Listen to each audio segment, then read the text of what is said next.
Bonjour mesdames et messieurs, et bienvenue à cette édition d'information sur Camer TV Info, la chaîne d'analyse de l'actu au Cameroun. Ne rien taire pour plaire, ne rien dire pour nuire est notre credo.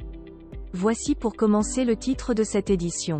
Cette vidéo est réalisée à partir d'un post de Maurice Kamto, président du MRC, sur sa page Facebook intitulée « Reconnaissance littéraire de Madame Djaïli Amadou Amal ».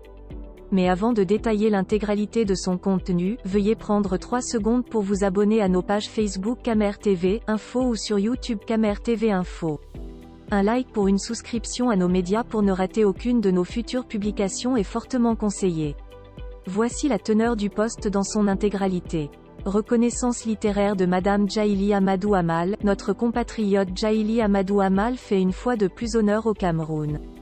Elle a remporté ce jour le prix Goncourt des lycées 2020, après avoir été finaliste du Goncourt 2020 pour son roman Les Impatientes, publié chez Emmanuel Colas à Paris. Je lui adresse mes chaleureuses félicitations pour cette double reconnaissance historique qui fait honneur au Cameroun et plus largement à l'Afrique. Je me réjouis de cette distinction éclatante qui met en orbite une écrivaine talentueuse. Par l'exemplarité de son parcours riche en défis et nourri de sa détermination à se forger un destin, je crois pouvoir dire que Madame Djaïli Amadou Amal est un modèle pour la femme et la jeunesse camerounaise et celle de notre continent. Je lui souhaite la belle carrière littéraire qu'elle mérite. Vivement que Les Impatientes fassent son entrée dans nos programmes éducatifs officiels. Ce ne serait pas un hommage immérité.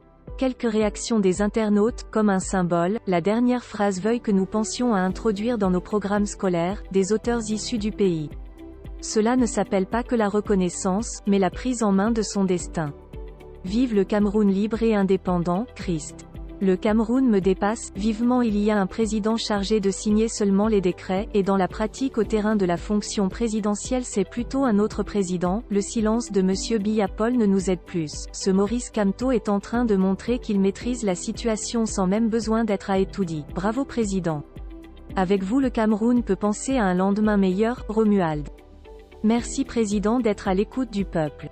Merci et surtout bon courage à vous dans le combat du changement que vous menez et enfin je m'imagine déjà ce que sera le Cameroun sous votre gouvernance. Bonne nuit papa, Pierre. Dieu vous bénisse Excellence. Chez nous on ne reconnaît pas les valeurs. Actuellement ils sont très occupés à distribuer de l'argent dans les chefferies, Capitole. Quand je pense qu'à ce jour vous et votre équipe aurez déjà fait bitumer plus de 600 km et électrifier plusieurs contrées. Émile, j'espère que tu as déjà rédigé ton discours de fin d'année et de nouvel an où tu resteras dans l'ombre nous laissant décrypter celui du vrai élu du peuple camerounais qui t'a mis en prison chez toi comme on le faisait il y a très longtemps, Bertrand. Les enfants du Cameroun, face à toutes les contraintes réussissent à se mettre debout. Bravo à ce frère. Merci de les honorer Monsieur le Président Afonso. Bravo à notre compatriote Djaïli Amadou Amal, porte-voix de toutes celles qui souffrent en silence sans jamais oser s'indigner. Récompense amplement méritée, pour une dame courageuse et qui nous rend si fiers d'être camerounaise, Emmanuel. Les hommages d'un grand homme à une grande dame sont l'exemple de la richesse de l'esprit. Notre compatriote nous a bravement représentés et notre président l'a exprimé. Vivement que les élèves et étudiants camerounais s'approprient effectivement les contenus de cette production littéraire, Noël. Papa j'espère que Mama Julie et toi allez bien, veuillez prendre 3 secondes pour liker la vidéo et la partager. N'oubliez pas de vous abonner à la chaîne YouTube Camer TV Info. À bientôt pour de nouvelles publications. #anglophone génocide.